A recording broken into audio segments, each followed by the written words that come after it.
የወርቅን ትክክለኝነት ለማወቅ ምን አይነት ዘዴ ነው የምትጠቀሙት? ይህንን የምነግራችሁን ዘዴ ካልተጠቀማችሁና በእናንተ በራሳችሁ መንገድ ማወቅ የምትችሉ ከሆነ እስኪ ሐሳባችሁን ኮሜንት ላይ አስቀምጡልኝ ብዬ መልእክቴን ልጀምር። የወርቅን ትክክለኝነት ለማወቅ የሚከተሉትን ነገሮች ተጠቀሙ ብዬ ልንገራችሁ። በገዛችሁት የወርቅ ጌጥ ወይም ደግሞ ሳንቲም ላይ ጥርጣሬ ካደረባችሁ ትክክለኛ ወርቅ ነው ወይስ ደግሞ የተለበጠ ናስ ነው የሚለው የብዙዎቻችን ስጋት ሊሆን ይችላል። ነገር ግን ወደ ጌጣጌጥ ቤቶች ሳትሄዱ በቤቶቹ ብቻ በሚገኝ ቀላል ነገር እንዴት አድርጋችሁ የወርቅን ትክክለኛ በደቂቃ ውስጥ ማረጋገጥ እንደምትችሉ ነግራችኋለሁ።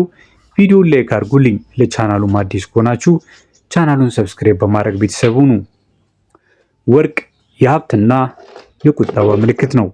ነገር ግን ገበያው ላይ በሚንሸራሸሩ አታላይ ሐሰተኛ ወርቆች ምክንያት የለፋንበት ገንዘብ በከንቱ ሲባከን ማየት እጅግ ያማል። ታዲያ እውነተኛውን ወርቅ ከሐሰተኛው እንዴት እንለይ?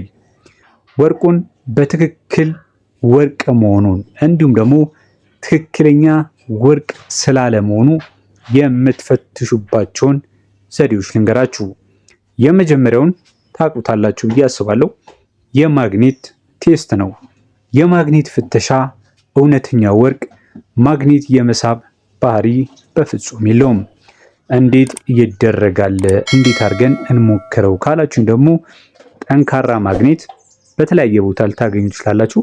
በተለይ ደግሞ መዋስም ካስፈለገ ስልክ ቤቶች ማግኔት አይጠፋም፣ ኤሌክትሮኒክስ ቤቶች ማግኔት አይጠፋም። እዛ ሄዳችሁ ወደ ወርቁ ማቅረብ፣ ከዛም ወርቁ ወደ ማግኔቱ ከተሳበ ወይም ደግሞ ከተጣበቀ ማግኔቱ ላይ በውስጡ ሌላ ብረት አለው ኒኬል አለው ማለት ነው እንጂ ወርቅ አይደለም ማለት ነው። ካልተጣበቀ ግን ትክክለኛ ወርቅ ነው ማለት ነው። ሌላው ደግሞ የውሃ ጥግግትና የውሃ ቴስት ነው።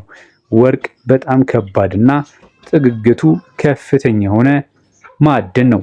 አንድ ብርጭቆ ውሃ እስከ አፉ ድረስ ሞልታችሁ የምታደርጉትን ልንገራችሁ። እውነተኛ ወርቅ ነው ወይስ ደግሞ እውነተኛ ወርቅ አይደለም የሚለውን ለማወቅ ከፈለጋችሁ ወርቁን ያስቀመጣችሁት ውሃ ውስጥ ብርጭቆ ውሃ ውስጥ ትከቱታላችሁ። እውነተኛ ወርቅ ከሆነ ወዲያውኑ በፍጥነት ማለት ነው ብርጭቆ ስር ይገባና ይሰምጣል። በፍጹም አይንሳፈፍም። እንዲሁም ደግሞ በውሃ ውስጥ ከተነከረ በኋላ በፍጹም ዝገት ወይም ደግሞ የቀለም ለውጥ አያሳይም። እዚህ ጋር እንዳይሸወዱ። ሌላ ወርቅ ወይም ሌላ ነገር ሌላ ማዕድን ከሆነ ውሃው ስትከቱት ወዲያው ከለር የመቀየር ምልክት ባያሳይም ነገር ግን ከ3 ከ10 ደቂቃ በኋላ ቀለሙን ሊቀይርባችሁ ይችላል። የመዛግ ወይም ደግሞ ቀለሙን የመቀየር ነገር ሊያሳይ ይችላል ማለት ነው። ሌላው ደግሞ የቪንገር ወይም ደግሞ የኮምጣጤ የሚባለው ቴስት ነው። ማብሰያ ቤት ውስጥ እንግዲህ ኮምጣጤ ከሌለ እውነተኛው ወርቁን ለመረዳት ሎሚ ማድረግ ይቻላል። በወርቁ ላይ ትንሽዬ ሎሚ ወይም ደግሞ ሆምጣጤ ለ15 ደቂቃ ታደርጉበትና ትተውታላችሁ። 15 ደቂቃ በኋላ ወርቁ ቀለሙ ሊቀየር ይችላል። ወርቅ ካልሆነ ነው ታዲያ ጥቁር ሊሆን ይችላል፣ አረንጓዴ ሊሆን ይችላል። በአሲድ ተሞክሮ ነው። ይሄ ራሱ አንዱ እንደ ናይትሪክ አሲድ በሉትና እውነተኛ ወርቅ ከሆነ ምንም አይነት ቀለም ለውጥ አያሳየም ማለት ነው። ሐሰተኛ ወርቅ ከሆነ ደግሞ ምን ያሳያል ማለት ነው? ቀለሙ ወደ አረንጓዴና ወደ ጥቁር ሊቀየር ይችላል። በመከታተል ላይ የምትገኙት እንግዲህ እንዴት አድርገን ትክክለኛ የሆነ ወርቅን እንዲሁም ደግሞ ሐሰተኛ የሆነ ወርቅን ማንም ሳይነግረን ምናልባትም የወርቅ ባለሙያ ጋር መሄድ ሳያስፈልገን ምናልባት እኮ ወርቅን ሳንገዛውም አንዳንድ አካባቢዎች ላይ ሊገጥመን ይችላል። ሬር ነው በእርግጥ በ100 በ200 ዓመት የሚገጥም አጋጣሚ ሊሆን ይችላል። ምክንያቱም አንዳንድ ሰዎች አይታችሁ ከሆነ ወርቅ አገኘን ሲሉ ይስተዋላል እና እስቲ እዩልን ከማለት በእንደዚህ በነገርኳችሁ ቀላል ዘዴ ወርቅ ነው ወርቅ አይደለም የሚለውን ነገር ቼክ ማድረግ ትችላላችሁ ማለት ነው። አራተኛው ዘዴ ላይ ደርሰናል። ቪዲዮዎቻችን እንግዲህ የሚመቻችሁ እንደዚህ አይነት የወርቅ መረጃን መከታተል የምትፈልጉ ከሆነ ቻናላችንን ሰብስክራይብ አድርጉልን፣ ላይክ፣ ሼር ማድረግ ሌሎችም ማጋራት አትርሱ።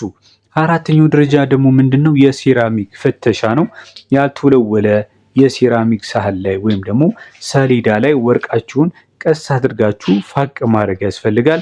እንግዲህ ምን አይነት ውጤት አለው ካላችሁ የሚመጣው መስመር ወርቃማ ከሆነ እውነተኛ ወርቅ ነው። መስመሩ ደግሞ ጥቁር ከሆነ ደግሞ ሐሰተኛ ወርቅ ነው ማለት ነው። በዛም እንግዲህ መለየት እና ማረጋገጥ ትችላላችሁ ማለት ነው። እንግዲህ እነዚህ የነገርኳችሁ ወደ 4 የሚጠጉ ነጥቦች እጅግ በጣም ቀላል ናቸው። የማግኔት ፍተሻ ብያችኋለሁ። ውሃ ላይ ብርጭቆ በማድረግም መፈተሽ ትችላላችሁ። የሎሚ ወይም ደግሞ ሆምጣጤንም በነገራችን ላይ የሎሚ ናይትሪክ አሲድ የሚባለው በኬሚካል መልክ በመሰራት በየወርቅ ቤቶቹ በኬሚካል መንገድ የሚያደርጉት ነው እና ሎሚንም መጠቀም ትችላላችሁ። ለምን? ንጥረ ነገሩ ተመሳሳይ ስለሆነ ማለት ነው። የሴራሚክ ቴስትንም እንግዲህ ፋቅ በማድረግ ወርቁን ወርቃማ ከሆነ እውነተኛ ወርቅ ነው። ወርቁ ደግሞ አሁን ወርቅ ቤቶች ራሱ ቼክ የሚያደርጉት እዛ ሴራሚኩ ላይ ፋቅ ያደርጉታል። ቢጫ ከለር ያሳያል። ከዛ ናይትሪክ አሲዱን ያፈሱበታል። ያቺ ናይትሪክ አሲዷ ስትፈስበት ከለሩ ጥፍት ካለ ያ ምንድን ነው? ወርቅ አይደለም ማለት ነው። ነገር ግን እዛ ጋር ጫር ያደረጉትን ነገር ናይትሪክ አሲዱን ማፍሶበት ቀለሙን ካልቀየረ ቢጫ ከሆነ ትክክለኛ ምንድን ነው ማለት ነው? ወርቅ ነው ማለት ነው። እንግዲህ እንድታስታውሱት የሚገባ አስፈላጊ ነጥብ አለ። እነዚህ ዘዴዎች የመጀመሪያ ደረጃ ፍተሻዎች ለማድረግ ጠቃሚ ናቸው። ሆኖም ግን ከፍተኛ ዋጋ ያላቸውን ወርቅ ከመግዛታችሁ በፊት እንደዚህ አይደለም መሞከር ያለባችሁ። መቼም ዘመናዊ የሆነ መሳሪያ ማስመርመር ይኖርባችኋል። ምክንያቱም አስተማማኝ የሆነው መንገድ ዘመናዊ የሆነ ማስመርመሪያን ዘዴ ተጠቅሞ ስለሆነ ማስመርመር አሪፍ የሚሆነው ማለት ነው። ምክንያቱም የለፋችሁበት ገንዘብ እንዳይባክን ሁልጊዜም መጠንቀቅና ማረጋገጥ ብልህነት ስለሆነ ማለት ነው። ከዚህ ቀደም እናንተ የተጠቀማችሁበት የወርቅ ዘዴ ካለ ምን መግቢያ ላይ እንደነገርኳችሁ ብታካፍሉን ደስ ይለኛል። አስተያየታችሁን ከታች ኮመንት ላይ አስቀምጡልን። ቪዲዮዎችን ሼር አድርጉልን። መልካም ጊዜ